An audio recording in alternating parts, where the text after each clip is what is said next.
Gerą dieną visiems, kurie šiuo metu esate su radijo stotimi LRT Opus Lietuvoje. 14 valandų ir jau 3 minutės. Sveiki atvykę į trečiadienio popietės laidą Be filtro, kurioje aš, Ramūnas Zilnys, kalbinu įvairius muzikos pasaulio žmonės. Čia turim tokius neįpareigojančius valandos trukmės pokalbius, kuriuose su muzikantais, muzikos prodiuseriais, vadybininkais, fotografais, dizaineriais, vaizdo klipų kūrėjais, nu ir šiaip su muzika susijusiais žmonėmis. Mes kalbamės apie viską pasaulyje, bet daugiausiai, aišku, apie jų kūrybą. Šiandien mes turim progą pabendrauti eteryje su grupė, kurios pavadinimas dabar skamba visų lūpose Lietuvoje, nuo taksistų iki muzikos specialistų, iki muzikos gerbėjų, iki žmonių, kurie tą muziką gal iš vis nelabai daug domisi. Tai yra grupė Katarsis, kuri turbūt niekada gyvenime nebuvo tiek daug aptarinėjama kaip šiuo metu. Turiu pakartoti, tai nors visi tai žino, jūs esate Eurovizijos atrankos laimėtojai, šeštadienio vakarą paaiškėjo, kad būtent šie puikūs, talentingi žmonės atstovaus mūsų šalį didžiausiame Europos dainų konkurse. Studijoje turime 2 grupės narius, Luką Radzevičių ir Jokūbą Andriulį. Visą valandą su išnekėsimės, klausysimės jų dainų. Ta daina, kurią jau visi žino, mes ką tik išgirdom, daina vadinasi Tavo akys, būtent jie Eurovizijoje ir bus. Ir aš noriu pasakyti visiems jums, kurie dabar įsijungiat pasiklausyti, galite žiūrėti į mus ir su vaizdu portale LRT LT, ir jeigu jums kils toks noras, tai mes turim netgi tokį modernų sprendimą, elektroninio pašto adresą befiltro@lrt.lt. Jeigu jums šausi galvą, parašykit mums kokį nors klausimą, aš jį būtinai mielai perskaitysiu eterį. Jeigu tingėsit rašyti, tai tada aš irgi turiu pakankamai klausimų, kuriuos noriu užduoti šitiems žmonėms. Sveiki atvykę. Sveiki. Labą. Turiu pasakyti, ir čia turbūt reikia tai pasakyti, LRT Opus kontekste, aš nebejoju, kad ir mes ir klausytojai labai džiaugiamės, kad būtent jūs keliausit į Euroviziją, nes turbūt iš visų radijos stočių, kurios yra Lietuvoje, čia yra viena iš tų, kurios yra artimiausios jūsų kūrybai.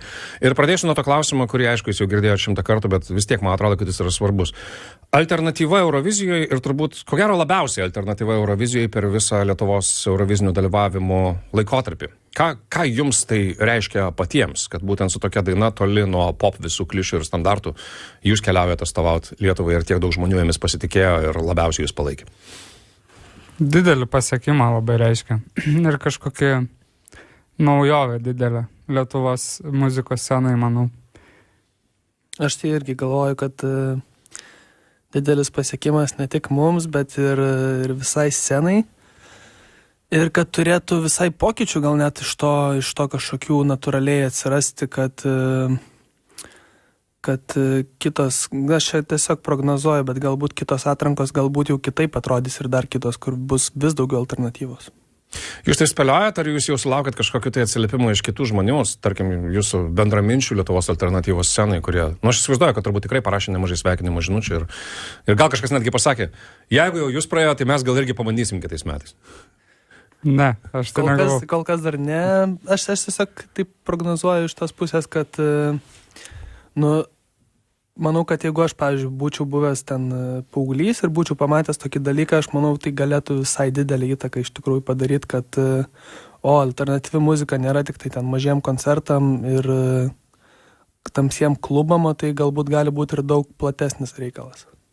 Mes paskutinį kartą taip išsamiau kalbėjomės likus 1,5 savaitės iki Eurovizijos atrankos finalo ir tada jūs pasakėt keletą dalykų, aš atsisukau vakar tą pokalbį, man buvo įdomu pasižiūrėti.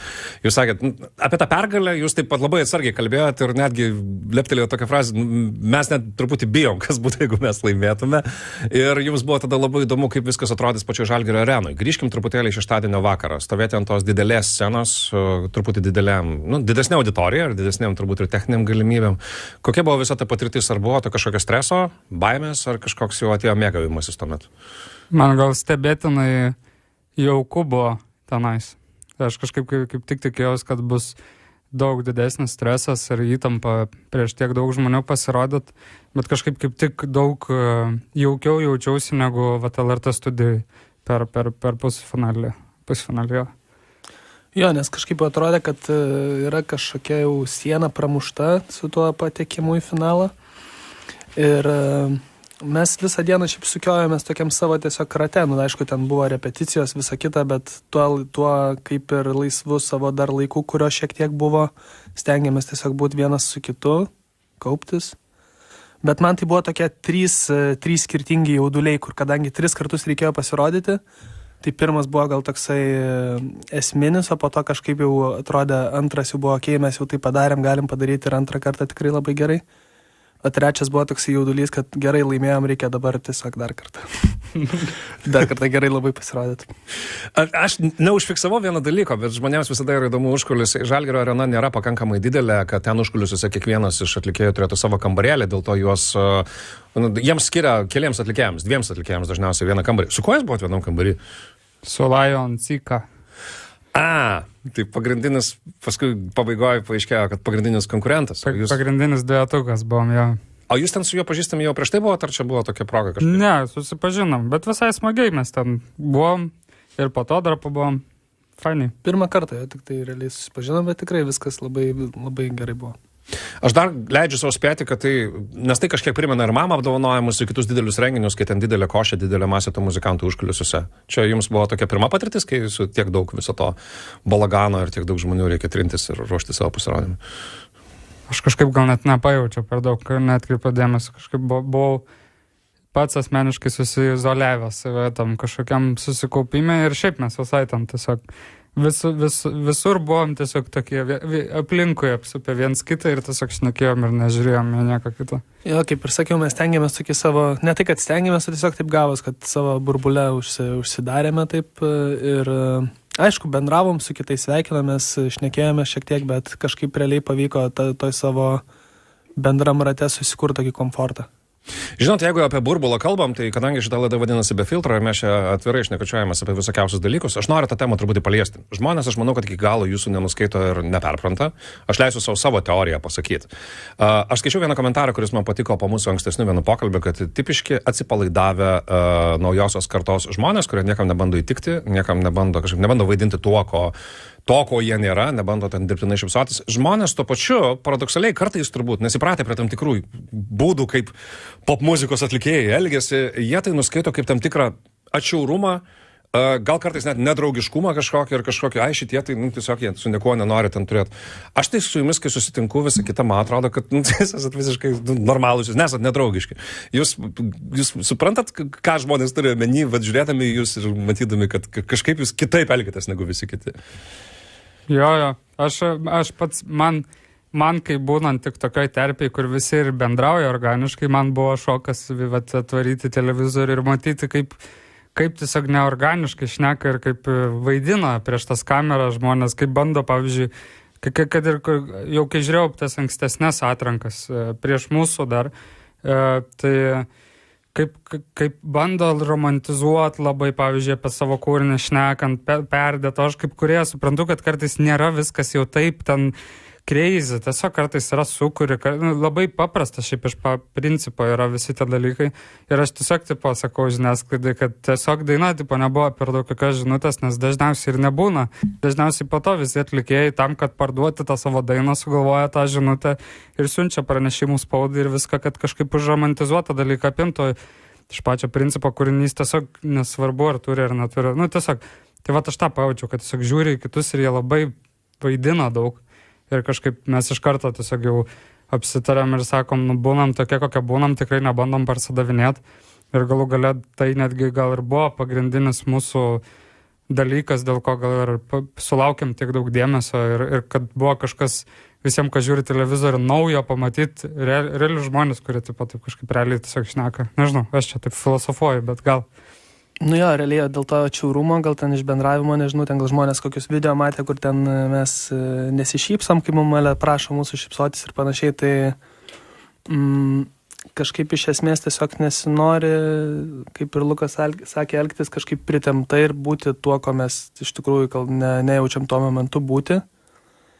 Ir, man atrodo, mes nepritarėm šiaip tam tokiam konceptui, kaip yra ten toksiškas, kaip čia pasakyti, toksiškas pozityvumas, kur žiauriai žmonės pozityvus, tiesiog realiai, nes, nežinau, gal taip išmokinti yra, kad būtent tik taip turi atrodyti ten koks reprezentatyvus žmogus televizijoje. Sveiki, mano numeris yra mūsų. Taip. Mes esame grupė Katarsis ir širdutė jums visiems. Ir jeigu jūs už mus balsuosite, tai žinokit, kad jūsų gyvenimas pasidarys daug prasmingesnis ir geresnis. Čia ne jums, žodžiu. Jo, aš, pavyzdžiui, ir dėl tų visų įvaizdžio dalykų, kai daugumoje žiniasklaidos galima atrodyti nefaini, nedraugiški ir panašiai, tai tiesiog toks pirminis iš vis impulsas buvo, kai mumis ten po tos repeticijos iškvietė, tai toks kaip figūras pastato prieš tiesiog pilną žurnalistų ir dabar būkit. Ir dabar mums fotkina, mums aiškina, kaip mums būt, šipsokitės, čia stovė kitaip, anaip, ir man toks šokas, atrodo, tai tipo, kaip kažkokį objektą ima ir man toks iš karto atmetimo reakcija buvo ir taip labai, toks nesmagu, nėra, aš pratęs visur kreidavau, visur yra tokie pokalbiai, kur šnekam, tiesiog kažką, kur kažkokia, nežinau, abipusė pagarba yra, o ten tokio nesijautė, ten yra toks, kur tu esi kažkoks, sakau, daiktas, kuris turi atsakyti, papozuoti, pasišypsoti. Tai gal dėl to ten yra daug tokių momentų, kur tikrai nefainiai atrodom, bet tai, iš esmės mes nefainiai jaučiamės ir tiesiog nesmagu taip tokiame environmente bendrauti. Tai. Jo, tai mes iš esmės tiesiog bandysim būti savimi, žiūrėsim, kaip tai seksis ir kažkaip, bet tikrai nesam atšiaurus, tikrai žiūrim į šitą visą patirtį kaip į labai įdomią galimybę ir labai laukiam, iš tikrųjų.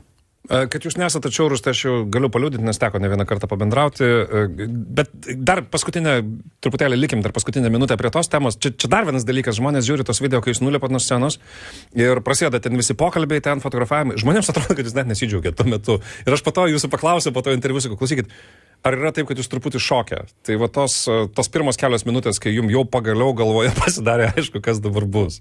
Tai kas dėjosi? Buvo kažkokia euforija, ar buvo toksai, o kas dabar? Ką mes pridirbom? Buvo realiai miksas abiejų šitų toksai intensyvus, atrodo, kad ką tik įvyko šitas milžiniškas didžiulis dalykas, bet to pačiu, dabar reikės pasirodyti mums čia labai gerai. Šiaip mes gal kaip žmonės nesam labai ekspresyvus visom emocijom, vis tiek labiau užsidarę ir gal dėl to ir gaunas, kad kuriam ir reikia kažkur jas labiau išreikšti, ne vien tiesiog taip atvirai.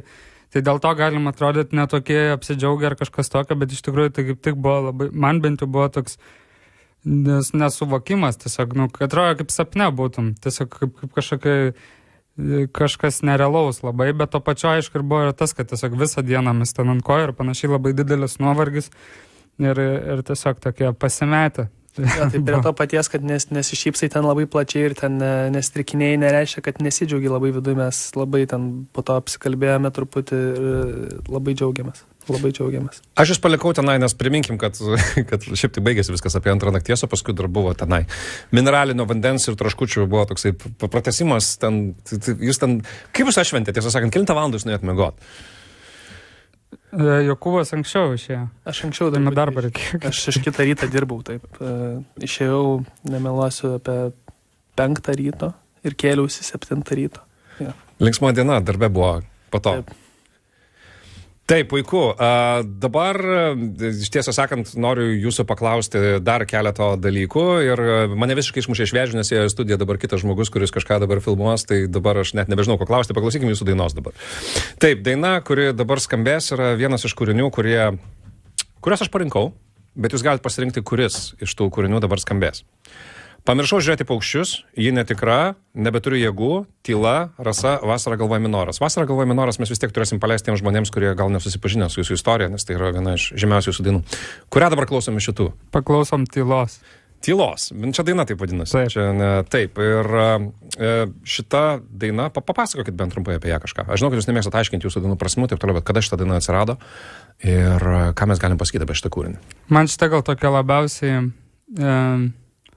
kur atrodo daugiausiai savęs ir tokio realaus skausmo sudėjau iš visų tų dainų, kurios yra tame EP. Praėjusiais metais išleistame. Jo, ir jisai gal nėra vis tiek, nežinau, man tai tiesiog labai kartais sugrįžtų vis paklausyti šitos dainos, nes jinai man tokia labai išskirtinė ir gal labai tokia į folko pusę linkstanti. Nežinau, džiaugiuosi, kad sukūriau ją. Ja. Tai ir paklausykim. Katarsis, tyla, grįšim toj į eterį, likit su LRT Opus, čia laida be filtro.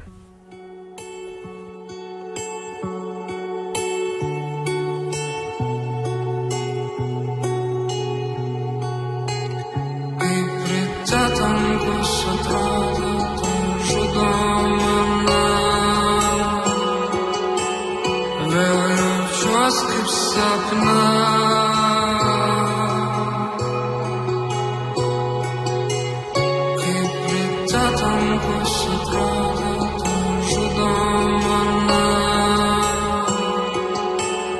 Vėl jaučiuos sapną.